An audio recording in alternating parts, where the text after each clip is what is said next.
नहीं दूंगा, नहीं दूंगा। हाँ।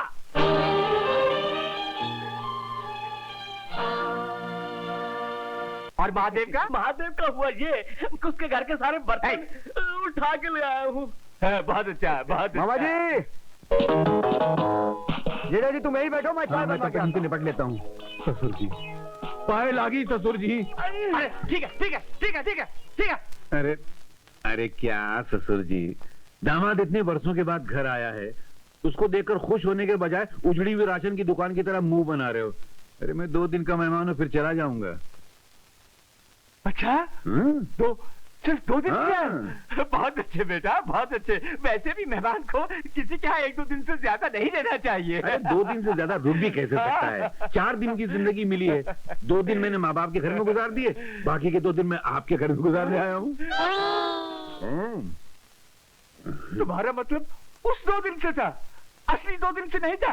वही वाले 2 दिन तो असली दिन होते हैं, बाकी गिनती वाले जो दिन होते हैं ना, वो नकली होते हैं। ये मैं खा लेता हूँ। अरे प्लेट ला। ये लो। अरे सारे खा गए। अरे जवाहिराज, अरे आप पाए लगी माँ जी।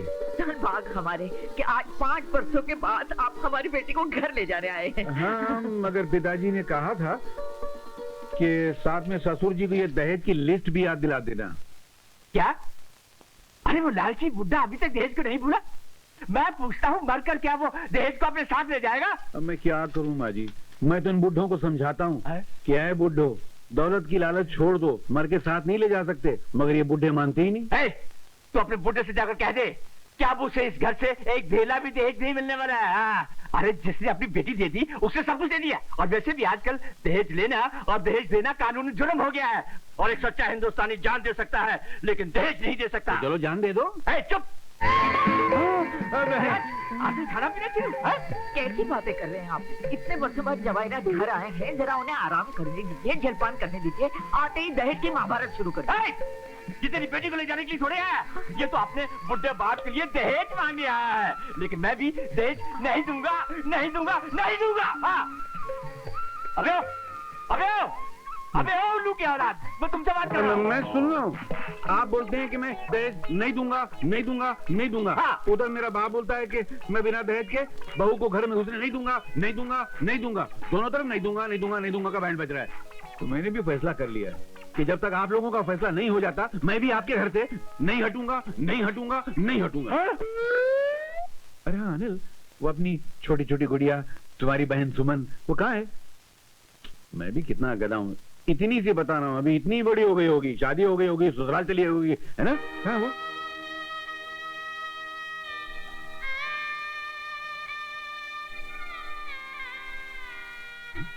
अरे तुम लोग जवाब क्यों नहीं देते? सुमन कहाँ है?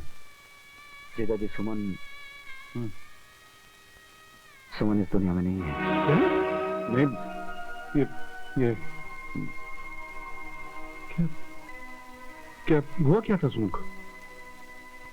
कुछ भी नहीं, मैं यहाँ से इम्तिहान देने शहर चला गया था। एक दिन वो नदी में नहाने गई और फिर कभी वापस लौट कर नहीं आई। नदी किनारे सिर्फ उसकी चप्पल और ओढ़नी मिली थी। मैं हिसाब का कागज निकालूं? हाँ निकालो। इतना छोटा सा कागज है।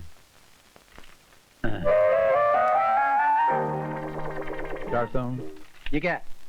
हिसाब का कागज है। हिसाब का कागज? इतना लंबा? हाँ, तो जिनके हिसाब वसूल करने गया था उनकी जिंदगी की कहानी स्क्रीन प्ले और डायलॉग दोनों के साथ में लिख के लाया हूँ। मुझे डायलॉग वालॉग नहीं, हिसाब चाहिए, हिसाब। अच्छा लिखो, सुंदरलाल 800 रुपए। 800 रुपए। आगे? शंकरलाल 150 रुपए। शंकरलाल बस इतनी ठीक है। चलो 950 निकालो। अरे आगे हिसाब तो लिखो पहले। अरे और काहे का आगे का हिसाब? इतनी गुरानी करनी थी? बताता हूँ, पहले कालीन तो सीधा करो मेरा। आज से फट जाएगा। आखिर में आते वक्त वो श्री राम भी तो मिल गया था ना? वो भी मिला?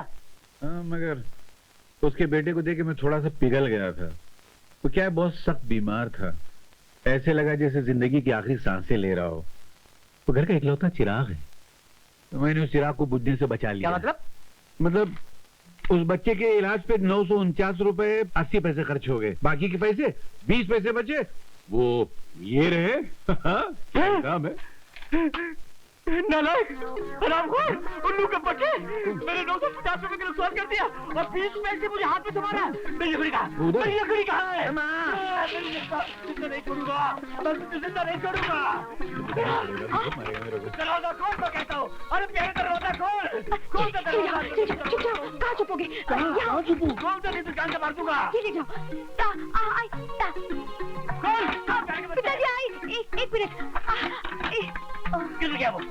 क्या छोड़ा? अरे सोने दीजिए ना उसे। नहीं, हमारे यहाँ ससुराल में दामाद का बेटी के साथ सोने का रिवाज नहीं है। तो फिर किसके साथ सोने का रिवाज है? ससुर के साथ सोने का। हट, मैं छी हट। अभी चलो,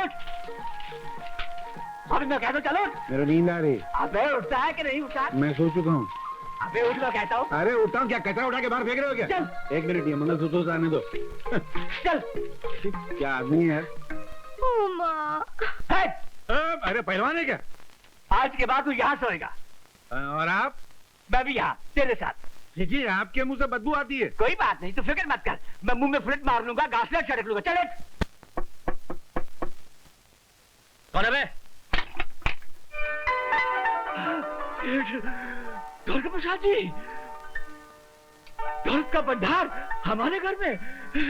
पधारिए, पधारिए, पधारिए। धन्यवाद हो, धन्यवाद, धन्यवाद। सेठ जी, आपने खुद क्यों कष्ट किया? मुझे हुक्म किया होता तो मैं भागा भागा आपके पास चला आता और जूतों की तरह आपके पाँव से लिपट जाता। कैसी बातें कर रहे हैं आप? अरे नहीं सेठ जी, मैं सच कहता हूँ। मैं दौलत को देवी समझता हूँ और दौलत वालों को देवता। खैर, ये तो आपका अपना ख्याल है, लेकिन इस वक्त गर्ज मेरी है, इसलिए मैं आपके पास चला आया हूँ। हुक्म तो कीजिए सेठ जी, क्या सेवा करूँ आपकी? आपका भांजा अनिल, उसके बारे में आपके साथ बात करने आया हूँ। अनिल के बारे में? हाँ। क्यों? क्या क्या उसका वक्त ने? उसने हमारी बेटी का दिल चुरा लिया है। ऐसा? उसने चोरी का धंधा शुरू कर दिया है? मैं अभी जाकर दिल लेकर वापस आता हूँ। नहीं नहीं, आप बात को समझे नहीं साधुराम जी। दरअसल मेरी इकलौती बेटी मोना के लिए मैं अनिल का रिश्ता मांगने आया हूँ। जी? ऐसा? यानी कि आप अपनी बेटी का रिश्ता मेरे भांजे के साथ करना चाहते हैं? ये कैसे हो सकता है सेठ जी? अनिल एक नेक, ईमानदार, शरीफ और पढ़ा लिखा लड़का है और इसीलिए हमने उसे अपना दामाद बनाने का फैसला कर लिया है। सेठ जी, मैं समझ में नहीं आ रहा कि मैं क्या कहूँ और या क्या करूँ। आप बैठे क्यों हैं? खड़े हो जाइए। मेरा मतलब है कि आप खड़े क्यों हैं? बैठ जाइए ना, मैं भी आता हूँ। लेकिन बात तो सुन लीजिए। जी जी फरमाइए। शादी के बाद हमारी बेटी यहाँ नहीं रहेगी, बल्कि अनिल को हमारे साथ रहना पड़ेगा। मतलब कि अनिल को आप अपना घर जमाई बनाना चाहते हैं? बस यूं ही समझ लीजिए। सेठ जी, एक बात कहूँ, बुरा तो नहीं मानिएगा? नहीं नहीं, कहिए। इस फैसले के लिए मुझे अपनी घरवाली से जरा राय लेनी पड़ेगी। नहीं नहीं, जरूर लीजिए। हाँ बैठी ना। आज ही सुनती हो, सुनती हो, आज ही सुनती हो। यहाँ तो कोई नहीं। चलो अच्छा हुआ, खुद ही नाटक करके सारा पैसा सेठ से वसूल कर लेता हूँ। अरे सुनती हो, इस शहर के सबसे बड़े रईस सेठ द्वारका प्रसाद जी अपने बेटे अनिल का रिश्ता मांगने आए हैं। हाँ, उसे अपना घर जमाई बनाना चाहते हैं। अरे तुम्हारी अक्ल पर पत्थर पड़ गया क्या? हमने अनिल को अपना भांजा नहीं, अपना पेट समझकर पढ़ा लिखा कर पाल पोस कर बड़ा किया है और जब 2 पैसा कमाने की बारी आई है तो किसी अमीर के घर उसको घर जमाई बना रहे हो। अरे भगवान, तुम समझती क्यों नहीं हो? वहाँ अपना बेटा सुखी रहेगा। अजी वो वहाँ सुखी रहेगा तो हम क्या दुखी रहेंगे? सारी जिंदगी मेहनत हमने की और वो फायदा कोई और उठाएगा? एड़ी और रगड़ रगड़ के बुढ़ापे में मरेंगे और वो किसी और का सहारा बनेगा। जाओ जाओ कर इनकार कर दो। अरे इनकार करना उनका अपमान करने के बराबर होगा। अरे तो क्या उनके अपमान के लिए मैं अपनी जिंदगी तमाम कर दूं? मैं अपने कलेजे के टुकड़े को ऐसे नहीं छोड़ूंगी, अपने बच्चे को नहीं जाने दूंगी, अठन्नी तक वसूल कर डालूंगी। तुम हद से ज्यादा आगे बढ़ रहे हो। अरे क्या कर, तुम मार डालोगे क्या? अरे तुम हद से ज्यादा आगे बढ़ती जा रही हो। अरे क्या बात करते हो? माफ करना, आज जिंदगी में पहली बार तो मौका मिला है। अब तुम कहते हो हद से ज्यादा बढ़ती जा रही हूँ। मेरा घर भर जाने दो, मेरी पुट्ठी गर्म हो जाने दो, उसके बाद मेरे बच्चे को जाना है तो चले जाने दो। और पैसे किधर, और पैसे किधर? नहीं नहीं। बाद में लूंगा। जाओ, जाकर हाँ कर दो, मैं राजी हूँ, जाओ। जाओ। बेटा बैठो तुम, मैं चला जाऊंगा। ये सेठ द्वारका प्रसाद जी यहाँ क्यों आए थे? मैं बताता हूँ ना, वो अपनी बेटी मोना के लिए दामाद खरीदने आए थे क्या? और इनको खरीद के चले गए।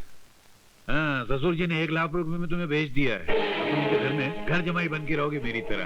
मुबारक हो। घर जमाई?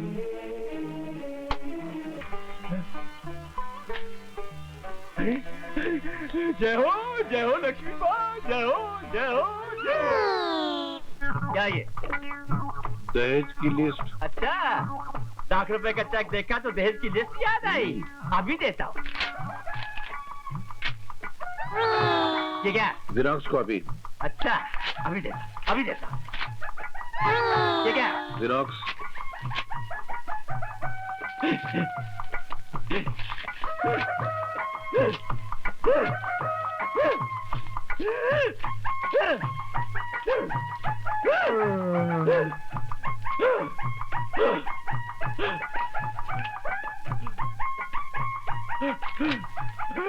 और कितने हैं?